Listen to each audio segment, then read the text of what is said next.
The 38th book that I finished in 2024 is Obsessed by Allison Britz, and the subtitle is A Memoir of My Life with OCD. It's kind of creative nonfiction, definitely a true story here. The main character's name is even Allison, so clearly it's her story, but I would imagine that many of the names have been changed to protect her friends and her family and things like that. This is an excellent novel. It took me a little while. It took a good 75 pages before I saw where it was headed.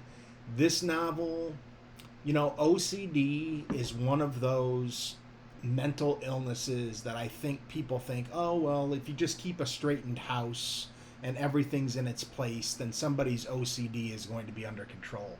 This book does an excellent job of showing how debilitating OCD can be. This little girl, she's 15 in the novel, this little girl's life is ruined by OCD. Now, it does have a happy ending. She's got extremely supportive parents, and everything ends up being okay, and she sees a couple of therapists that really help her out. But it is an excellent book. I highly recommend it. It was written in 2017. It's 350 pages long, my copy is, and it's about 10 hours on Audible. Very, very worth it if you are interested in mental illness. Even if you're not, even if you don't think your child has OCD, this is a good example of a glimpse into what might be going on in their heads. I thought of many of my students.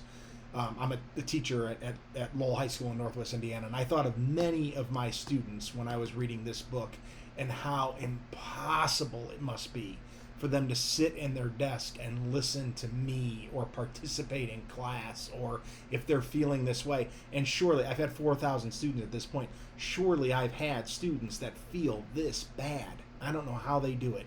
I felt this bad one time in my life, and I dropped out of law school. So I certainly didn't react in a very courageous way. Or maybe I did. It depends on how you look at it.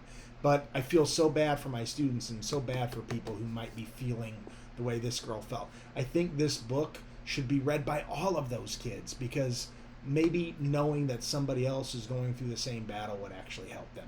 Highly recommended.